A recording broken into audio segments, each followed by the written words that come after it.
Hi good morning అండి అందరికీ. So నా పేరు ఉదయ్ కుమార్. ఈరోజు క్లాస్లో మనం ఏంటంటే 10th క్లాస్ మ్యాథ్స్ సబ్జెక్ట్ సంబంధించి క్వశ్చన్ పేపర్ ప్యాటర్న్ ఏ విధంగా ఉంటుంది. మనకి ఇచ్చే 100 మార్క్స్లో 1 మార్క్స్ క్వశ్చన్స్ ఎన్ని ఉంటాయి, 2 మార్క్స్ క్వశ్చన్స్ ఎన్ని ఉంటాయి, 4 మార్క్స్ క్వశ్చన్స్ ఎన్ని ఉంటాయి, అదేవిధంగా 8 మార్క్స్ క్వశ్చన్స్ ఎన్ని ఉంటాయి, అదేవిధంగా మనకి మ్యాథ్స్లో టోటల్ ఎన్ని యూనిట్స్ అనేవి ఉంటాయి, ఈచ్ యూనిట్ నుంచి ఎన్ని మార్క్స్ వెయిటేజ్ అనేది వస్తుంది. సో ఈచ్ యూనిట్ నుంచి 1 మార్క్స్ క్వశ్చన్స్ అనేటివి ఏ యూనిట్ నుంచి వస్తుంది, 2 మార్క్స్ క్వశ్చన్స్ అనేటివి ఏ యూనిట్ నుంచి వస్తుంది, 4 మార్క్స్ క్వశ్చన్స్ అనేటివి ఏ యూనిట్ నుంచి వస్తుంది, అదేవిధంగా 8 మార్క్స్ క్వశ్చన్స్ ఏ యూనిట్ నుంచి వస్తుందో చూద్దాం. ఓకేనా. సో ఫస్ట్ మనకి ఏంటంటే ఈ యొక్క మ్యాథ్స్ పేపర్ అనేది 100 మార్క్స్కి ఉంటుంది మనకు. సో 100 మార్క్స్కి ఈ యొక్క మ్యాథ్స్ పేపర్ అనేది ఉంటుంది. సో ఇందులో మనకు 1 మార్క్ క్వశ్చన్స్ ఉంటాయి, అదేవిధంగా 2 మార్క్ క్వశ్చన్స్ ఉంటాయి, అదేవిధంగా 4 మార్క్ క్వశ్చన్స్ ఉంటాయి, అదేవిధంగా 8 మార్క్ క్వశ్చన్స్ ఉంటాయి. సో ఇందులో ఈ యొక్క 1 మార్క్ క్వశ్చన్స్లో మనకి ఎన్ని ఉంటాయంటే టోటల్ 12 క్వశ్చన్స్ ఉంటాయి అన్నమాట. సో ఒక్కొక్క క్వశ్చన్కి 1 మార్క్. సో కాబట్టి నాకేమవుతుందంటే ఇక్కడ 12 మార్క్స్ వస్తాయి అన్నమాట ఇక్కడ. సో అదే నాకు ఈ యొక్క 2 మార్క్స్ క్వశ్చన్స్ వచ్చేసరికి ఇందులో 8 క్వశ్చన్స్ ఉంటాయి. సో ఒక్కొక్క దానికి ఎన్ని మార్క్స్ అంటే 2 మార్క్స్ అన్నమాట వెయిటేజ్. సో ఇక్కడ నాకు టోటల్ ఎంత అవుతుందంటే ఇది, సో ఒక క్వశ్చన్కి 8 మార్క్స్ 2 మార్క్స్ కాబట్టి 8 క్వశ్చన్స్ ఉంటాయి. 8 2 16 మార్క్స్. 4 మార్క్స్ క్వశ్చన్స్ వచ్చేసరికి ఇవి 8 క్వశ్చన్స్ ఉంటాయి. సో ఈచ్ క్వశ్చన్కి 4 మార్క్స్ అన్నమాట. So 8 4 32 marks. సో ఇక్కడ 1 మార్క్ క్వశ్చన్ కానీ 2 మార్క్స్ క్వశ్చన్ కానీ 4 మార్క్ క్వశ్చన్ కానీ ఇక్కడ ఛాయిస్ అనేది ఉండదు అన్నమాట. అంటే మనకి ఎన్ని క్వశ్చన్స్ ఇస్తాడో అన్ని క్వశ్చన్స్ మనం అటెంప్ట్ చేయాలి. కానీ ఇక్కడ 8 మార్క్స్ క్వశ్చన్స్ వచ్చేసరికి మనకి ఏంటంటే చాయిస్ అనేది ఉంటుంది. సో ఇక్కడ ఈ యొక్క 8 మార్క్స్ క్వశ్చన్స్ వచ్చేసరికి ఇవన్నీ ఉంటాయంటే నాకు 5 క్వశ్చన్స్ ఉంటాయి. సో ఈచ్ క్వశ్చన్కి నాకు 8 మార్క్స్. సో ఒక్కొక్క క్వశ్చన్కి 8 మార్క్స్ కాబట్టి సో 5 8 40 మార్క్స్. సో ఇట్లా నాకేంటంటే టోటల్ 100 మార్క్స్ అన్నమాట పేపర్. మనకి ఇచ్చే మ్యాథ్స్ పేపర్ ఇలా ఉంటుంది. సో ఇందులో ఈ యొక్క 8 మార్క్స్లో నాకు ఏముంటుందంటే చాయిస్ ఉంటుంది అన్నమాట. అంటే ఏ ఆర్ బిట్. ఇప్పుడు 5 క్వశ్చన్స్ ఉన్నాయి కదా, ఈ యొక్క 5 క్వశ్చన్స్లో ఏ బిట్ ఒకటి ఉంటుంది, బి బిట్ ఒకటి ఉంటుంది. అంటే నువ్వు అటెంప్ట్ చేసి ఏ క్వశ్చన్ అన్నా రాయొచ్చు, లేదు బి క్వశ్చన్ అన్నా అటెంప్ట్ చేసి అన్నమాట. అది మన చాయిస్. సో ఓన్లీ మనకు 8 మార్క్స్ క్వశ్చన్స్లో మాత్రం ఆ చాయిస్ అనేది ఉంటుంది. రిమైనింగ్ 1 మార్క్ కానీ 2 మార్క్ కానీ 4 మార్క్స్లో కానీ ఇలాంటి చాయిస్ అనేది ఉండదు. ఓకేనా. సో నెక్స్ట్ చూడండి.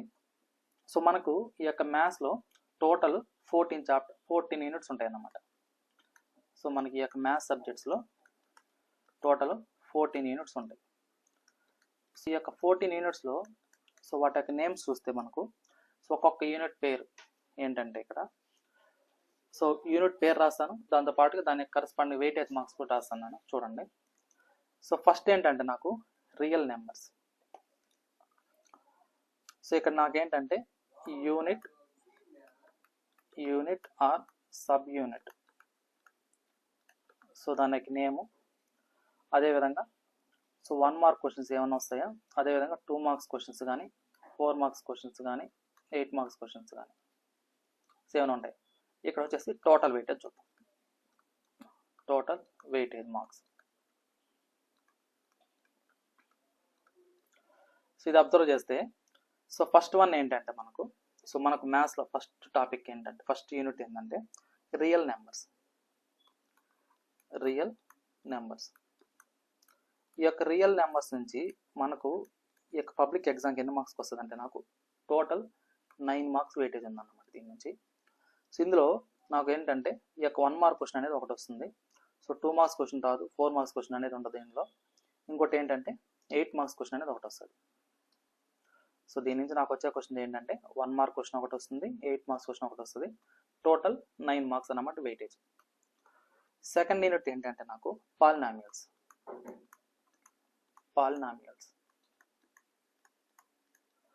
ఈ యొక్క పాలినామియల్స్ నుంచి నాకు టోటల్ ఎన్ని మార్క్స్ అంటే 8 మార్క్స్ వెయిటేజ్ అన్నమాట ఈ యూనిట్కి.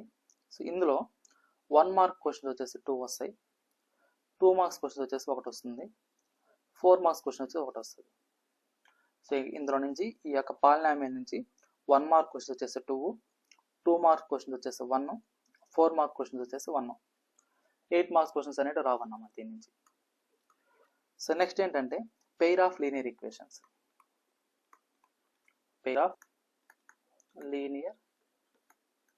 Equations. So pair of linear equations in two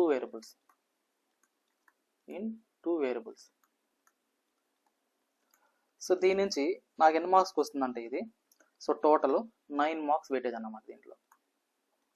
so total 9 మార్క్స్కి వస్తుంది అన్నమాట ఇందులో. ఈ యొక్క 9 మార్క్స్కి వచ్చేసరికి ఇందులో 1 మార్క్ క్వశ్చన్ ఒకటి వస్తుంది, అదేవిధంగా 8 మార్క్స్ క్వశ్చన్ ఒకటి వస్తుంది. సో ఈ యొక్క యూనిట్ నుంచి 2 మార్క్స్ క్వశ్చన్స్ కానీ 4 మార్క్స్ క్వశ్చన్స్ కానీ రావు. సో మనకి ఏంటంటే టోటల్ 9 మార్క్స్లో 1 మార్క్ క్వశ్చన్ ఒకటి, 8 మార్క్స్ క్వశ్చన్ ఒకటి వస్తుంది. So next unit quadratic equations.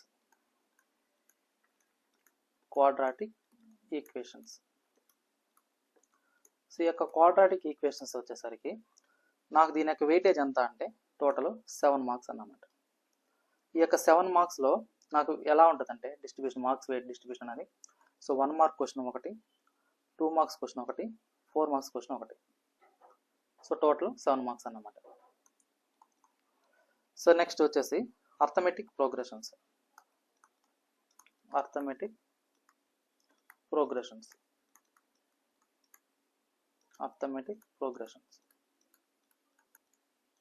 So ఈ యొక్క అర్థమెటిక్ ప్రోగ్రెషన్స్ నుంచి టోటల్ నాకు 13 మార్క్స్ వెయిటేజ్ అన్నమాట. సో టోటల్ 13 మార్క్స్ వెయిటేజ్ ఉంటే, సో ఇందులో 1 మార్క్ క్వశ్చన్ ఒకటి, 4 మార్క్స్ క్వశ్చన్ ఒకటి, 2 మార్క్స్ ఉండదు. సో 4 మార్క్స్ క్వశ్చన్ ఒకటి వస్తుంది. సో అదేవిధంగా 8 మార్క్స్ క్వశ్చన్ ఒకటి వస్తుంది.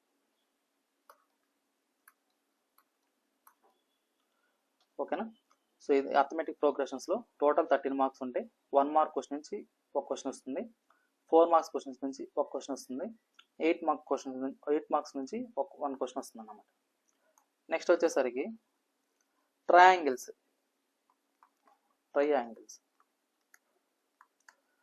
ఈ యొక్క ట్రయాంగిల్స్ యూనిట్ నుంచి టోటల్ నాకు ఎన్ని మార్క్స్ అంటే ఇది టోటల్ 11 మార్క్స్ వెయిటేజ్ అన్నమాట. ట్రయాంగిల్స్ నుంచి టోటల్ 11 మార్క్స్. ఇందులో 1 మార్క్ క్వశ్చన్ నుంచి ఒకటి, 2 మార్క్స్ క్వశ్చన్ నుంచి ఒకటి, 8 మార్క్స్ నుంచి క్వశ్చన్ ఒకటి వస్తుంది. సో టోటల్ 11 మార్క్స్ అన్నమాట. సో నెక్స్ట్ యూనిట్స్ ఏంటంటే కోఆర్డినేట్ జామెట్రీ. నెక్స్ట్ వన్ ఏంటంటే coordinate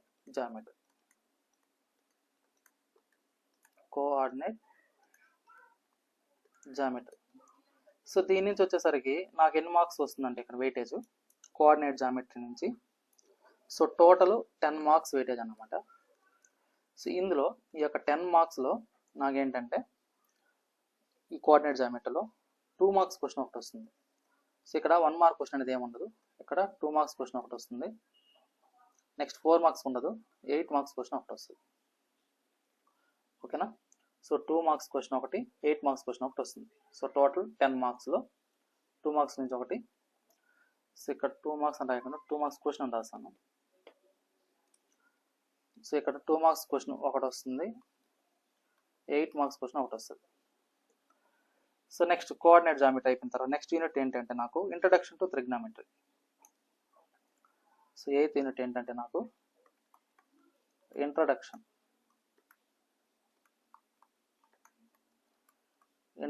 to trigonometry.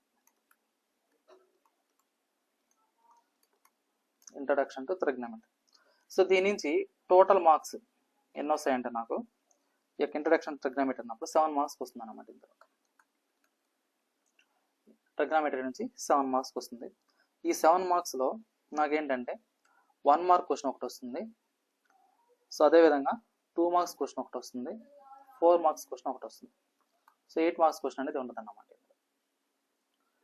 So next వచ్చేసరికి application of trigonometry. So next unit ఏంటంటే సమ్ అప్లికేషన్స్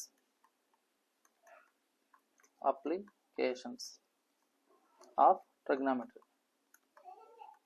సో ఇది చాలా ఇంపార్టెంట్ టాపిక్, చాలా ఇంపార్టెంట్ యూనిట్ కూడా, scoring unit. So some applications of trigonometry. So దీని నుంచి నాకు ఎన్ని వస్తాయంటే నాకు టోటల్ 11 మార్క్స్ వస్తాయి అన్నమాట ఇందులో.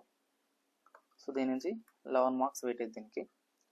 ఈ యొక్క 11 మార్క్స్లో సో 1 మార్క్ క్వశ్చన్ ఒకటి వస్తుంది, 2 మార్క్ క్వశ్చన్ ఒకటి వస్తుంది, 8 మార్క్స్ క్వశ్చన్ ఒకటి వస్తుంది.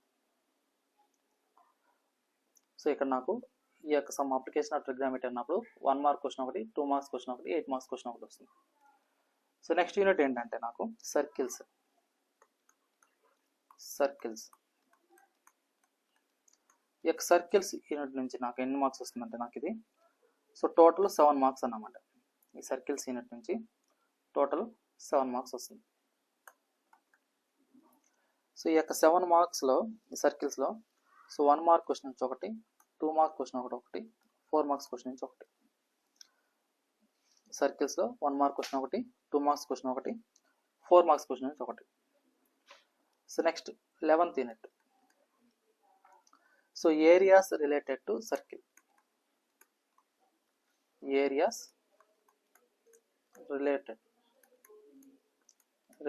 Related to circles. సో దీని నుంచి నాకు టోటల్ ఎన్ని మార్క్స్ వస్తుందంటే నాకు 8 మార్క్స్ అన్నమాట. సో 8 మార్క్స్ వస్తే అది ఓన్లీ ఒకే ఒక క్వశ్చన్ వస్తుంది, అది కూడా 8 మార్క్స్ క్వశ్చన్ వస్తుంది అన్నమాట. సో 1 మార్క్ రాదు, 2 మార్క్ రాదు, 4 మార్క్స్ రాదు, 8 మార్క్స్ క్వశ్చన్ ఒకటి వస్తుంది. ఓకేనా. సో నెక్స్ట్ 12th యూనిట్ ఏంటంటే surface areas and volumes. Surface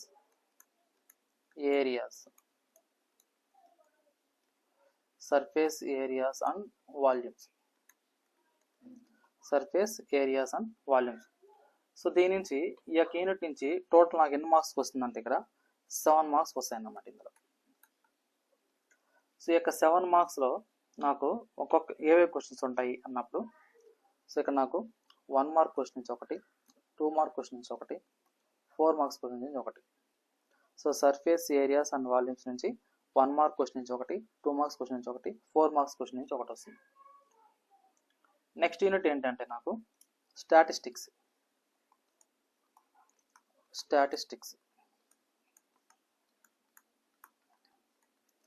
so statistics నుంచి టోటల్ వెయిటేజ్ ఎన్ని మార్క్స్కి అంటే నాకు ఇక్కడ స్టాటిస్టిక్స్ నుంచి 12 మార్క్స్ అన్నమాట. సో ఈ యొక్క స్టాటిస్టిక్స్ నుంచి టోటల్ 12 మార్క్స్. సో ఇందులో నాకు ఇందులో 2 క్వశ్చన్స్ వస్తాయి. ఒకటేమో 2 మార్క్స్ క్వశ్చన్, ఇంకోటేమో 8 మార్క్స్ క్వశ్చన్. సో ఇందులో 1 మార్క్ క్వశ్చన్ కానీ 4 మార్క్స్ క్వశ్చన్స్ కానీ రావు, only 2 marks question, 8 marks questions మాత్రం వస్తాయి. సో లాస్ట్ యూనిట్ ఏంటంటే నాకు ప్రాబబిలిటీ. సో లాస్ట్ యూనిట్ ఏంటంటే ప్రాబబిలిటీ.